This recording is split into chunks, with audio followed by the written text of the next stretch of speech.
ఈ ఎస్టీలకు సంబంధించి ఏ కమిషన్లు ఇంపార్టెంట్ ఫస్ట్ అసలు ఈ ఎస్టీలకు సంబంధించి ఎవరు కరెక్ట్ గా చెప్తారు అని అంటే దేశంలో మనకున్నది ఏంటంటే నేషనల్ కమిషన్ ఫర్ ఎస్టీ ఢిల్లీలో ఉంటుంది.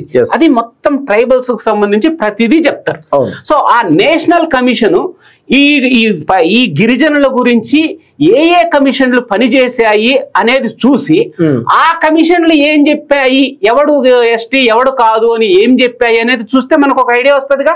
National commission for scheduled tribes Delhi వాళ్ళు ఈ ట్రైబల్స్ కు సంబంధించి ఏమేం కమిషన్లు ఏర్పాటు చేశారో వాడు ఏం చెప్తున్నాడో మనం చూద్దాం. ఆ చెప్పిన కమిషన్లు ఏం చెప్తున్నాయో మనం చూద్దాం. ఓకే, ఇప్పుడు నెక్స్ట్ బయటకు వచ్చేయండి సార్. బయటకు వచ్చేసి ఎన్సిఎస్టీ రిపోర్ట్ ఉంటుంది చూడండి, ఒకసారి ఓపెన్ చేయండి. ఓపెన్ చేసి 131 పేజ్ నెంబర్ 131 చేయండి sir. Okay, page number 131. Okay, scheduled tribe అంటే ఎవరు అని చెప్పి ఇచ్చారు డెఫినిషన్. ఇదేంటి ఆర్టికల్ 342(1), ఆర్టికల్ 342. మన మైపతి అరుణ్ కుమార్ గారు మొన్న ఒక ఇంటర్వ్యూలో అసలు షెడ్యూల్డ్ ట్రైబ్స్ అనేది ఈయన ఆర్టికల్ 342(1)(2) చెప్తున్నాడు. లేదు ఆర్టికల్ 366(25) క్లాజ్ నంబర్ అని అన్నాడు. ఆర్టికల్ 366(25) ఏం చెప్తుంది అని అంటే దాన్ని డిక్షనరీ అంటారు. అంటే కాన్స్టిట్యూషన్ లో ఏ పదాలు ఉన్నా కూడా వాటి యొక్క అర్థాలు డెఫినిషన్స్ ఏంటి అనేది ఆర్టికల్ 366 చెప్తుంది. అందులో క్లాస్ 25 లో షెడ్యూల్డ్ ట్రైబ్స్ అంటే ఎవరు అని చెప్పారు.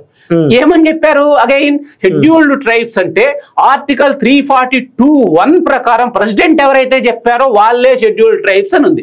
అంతకంటే ఏం లేదు. సో ఇక్కడ ఏముంది, ఇది ప్రెసిడెంట్ చెప్తాడు, ఇది పార్లమెంట్ చెప్తుంది అని చెప్పి అయిపోయింది. అయిపోయిన తర్వాత ఈ ఇంకొక విషయం చెప్పాలా, ఇది పైకి వెళ్ళండి చూడండి. Post independence, the so-called criminal tribes were denotified soon after adoption of the Constitution of the Independent India. So వీళ్ళందరూ కూడా ట్రైబల్ కమ్యూనిటీస్ బ్యాక్వర్డ్ ఏదో చెప్పుకుంటూ వచ్చారు. ఇప్పుడు చూడండి సార్, ఏం పేరుంది ఇక్కడ? Backward classes commission. Backward classes commission, Kaka Kalelkar commission.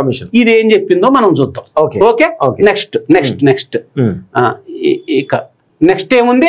Scheduled areas and scheduled tribes commission, Dhebar commission. Dhebar commission ఏం చెప్పిందో చూద్దాం.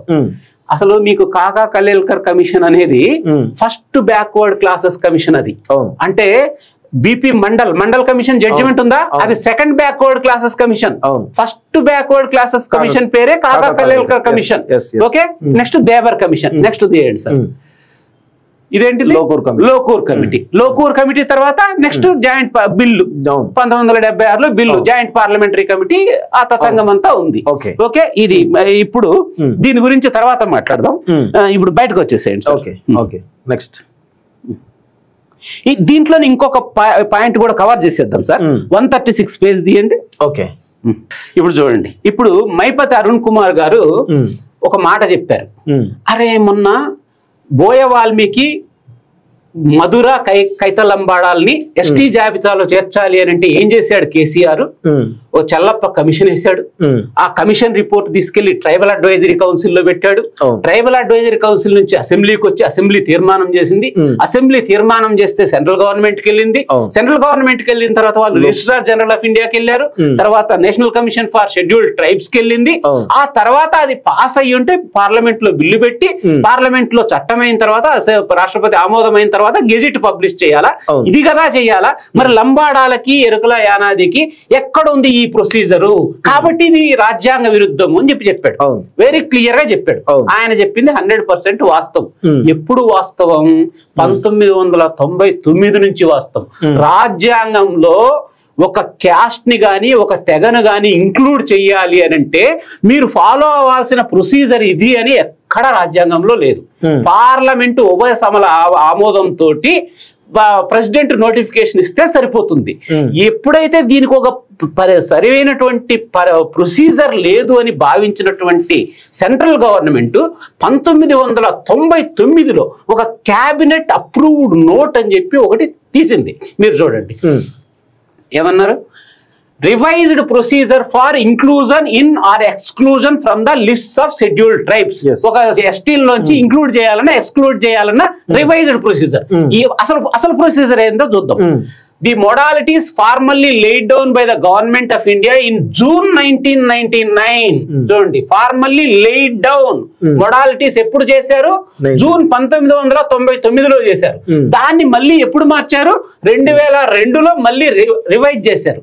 దీని ప్రకారమే ఇది చూడండి, state government to registrar general of India and national commission for schedule caste, ఈ మూడు ఒప్పుకుంటేనే వీడి మూడింటి ఒపీనియన్ తీసుకునే ఈ ఎస్సీ ఎస్టీ క్యాస్ట్లలో కొత్తగా ఎస్టీ క్యాస్ట్లో కొత్తగా యాడ్ చేయాలి. దీని డీటెయిల్డ్ ఇది కూడా ఉంది. ఇది ఉందా మీకు? ఇది ఉందా? ఇది ఒకసారి ఓపెన్ చేస్తారా? నేను చెప్తా ఒకసారి. దీంట్లో లిస్ట్ లో ప్రొసీజర్ ఇది ఒకసారి ఓపెన్ చేయండి సార్. ఇప్పుడు చూడండి, 2002 ఇంతకు మునుపు మనం చెప్పి 99 2002లో రివైజ్ అయింది అన్నారుగా. ఈ రివైజ్ అయిన దాంట్లో ప్రొసీజర్ రాశారు చూడండి. ఏమని రాశారంటే, cases favoured by state governments and the registrar general of India must be referred to the National Commission for Scheduled Castes and Scheduled Tribes. So state government ఒప్పుకొని, రిజిస్ట్రార్ జనరల్ ఆఫ్ ఇండియా ఒప్పుకొని, national commission కూడా పోతే ముగ్గురు ఒప్పుకున్న తర్వాతనే దీన్ని parliament లో concerned tribal welfare minister గానీ social ministry of social justice కి వెళ్తుంది, వాళ్ళు పార్లమెంట్ లో ప్రవేశపెడతారు. వీళ్ళల్లో ఎవడు ఒప్పుకోకపోయినా, నేషనల్ కమిషన్ ఒప్పుకోకపోయినా, రిజిస్ట్రార్ జనరల్ ఆఫ్ ఇండియా ఒప్పుకోకపోయినా అది మళ్ళీ స్టేట్ కి వెనక్కి పంపిస్తారు. అందుకే ఆంధ్రప్రదేశ్ లో ఈ బోయ వాల్మీకి క్యాస్ట్ని చేర్చడం కోసం చంద్రబాబు నాయుడు గారు ఒకసారి పంపించారు. పంపిస్తే కుదరదు అని చెప్పి వెనక్కి వచ్చింది.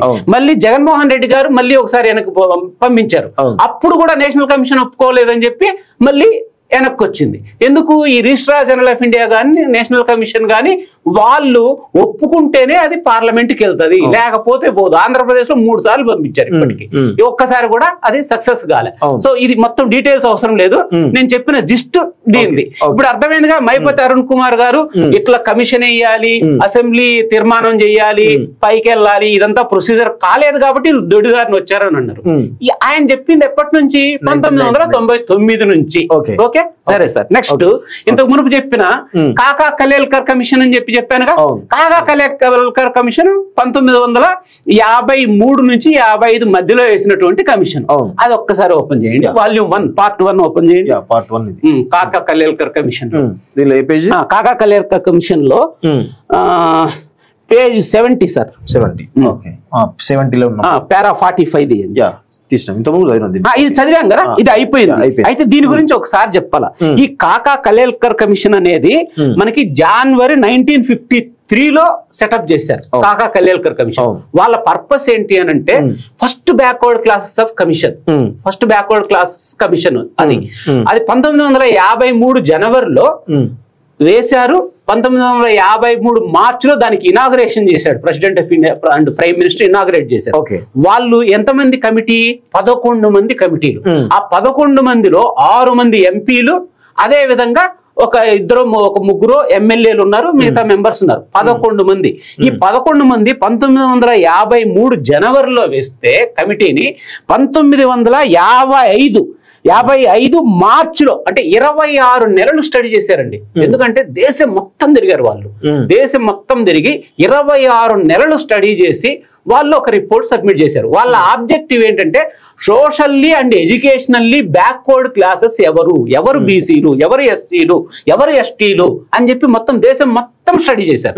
స్టడీ చేసి 26 నెలలు స్టడీ చేసిన తర్వాత వాళ్ళు తెలంగాణకి ఎప్పుడు వచ్చారంటే, జూలై 1953 14వ తారీఖు నుంచి 27వ తారీఖు వరకు 14 రోజులు తెలంగాణకు వచ్చారండి.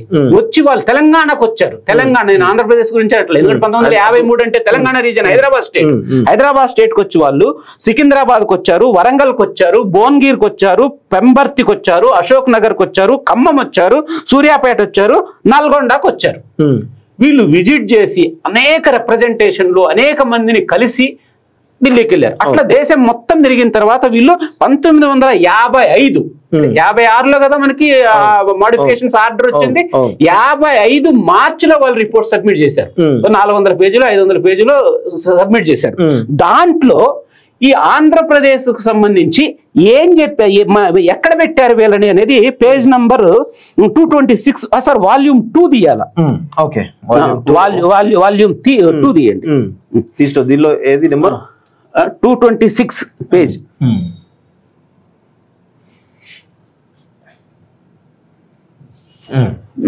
226 లో ఒకసారి ఇక్కడ చదవండి లిస్ట్ ఆఫ్ వాళ్ళు recommend list of scheduled tribes published under the constitution order 1950 together with the revision suggested ఏం రివిజన్స్ చేయాలా ఈ బ్యాక్వర్డ్ క్లాసెస్ కమిషన్ అనేది చెప్పిన ఈ రివిజన్స్ చూద్దాం. దీంట్లో ఏముంది ఏ రాష్ట్రం ఉంది సార్ త్రూ అవుట్ ఇది హైదరాబాద్ కదా ఇక్కడ చూడండి హెడ్డింగ్ హైదరాబాద్ స్టేట్ లో త్రూ అవుట్ ద స్టేట్ అందు బిల్లు 9 ఉన్నాయి. వీళ్ళు అరుణ్ కుమార్ గారు చెప్పినటువంటి 9 తెగలు ఉన్నాయి. తర్వాత ఇక్కడ చూడండి కమిటీస్ రికమెండెడ్ ఫర్ ఇంక్లూజన్ ఎవరిని ఇంక్లూడ్ చేయాలి త్రూ అవుట్ ది స్టేట్ మొత్తం దేశం మొత్తం సారీ హైదరాబాద్ స్టేట్ మొత్తం మీద ఏదో బేదర్ బేళ్ళ ఏదో ఇచ్చారు లంబాడా బంజారా లమన్ మధుర వంజరా నాయక్పూర్ వంజరి యానాది ఎరుకల నాయక్పూర్ లేదు అప్పటికి 1950 ఆర్డర్లో నాయక్పూర్ ఎస్టీ కాదు ఈ 9 తెగలే ఎస్టీ. సో నాయక్పూర్ ని కూడా ఈ కమిషన్ రికమెండ్ ఇంక్లూడ్ చేయాలి అని చెప్పి. సో కాకా కలేల్కర్ కమిషన్ అనేది మండల్ కమిషన్ ఎంత పవర్ఫుల్ ఇది ఫస్ట్ 11 మంది 6 మంది ఎంపీలు 3-4 ఎమ్మెల్యేలు మిగతా వాళ్ళు 26 నెలలు స్టడీ చేసి చేసినటువంటి రిపోర్ట్. ఓకే మరి నువ్వు బాగానే చెప్పావు కాకా కలేల్కర్ కమిషన్ చెప్పినప్పుడు మరి 1956లో రావాలి కదా ఆంధ్రప్రదేశ్ ఏర్పడినప్పుడు గాని ఈ 3 కమ్యూనిటీలు ఎస్టీల్లో కిందికి రావాలి కదా మరి ఎందుకు రాలేదు అనేది నెక్స్ట్ క్వశ్చన్ అంతే కదా. సో ఎందుకు రాలేదు అనేది నేను చెప్పినాను అనుకో నా సొంత భారతం అవుతుంది.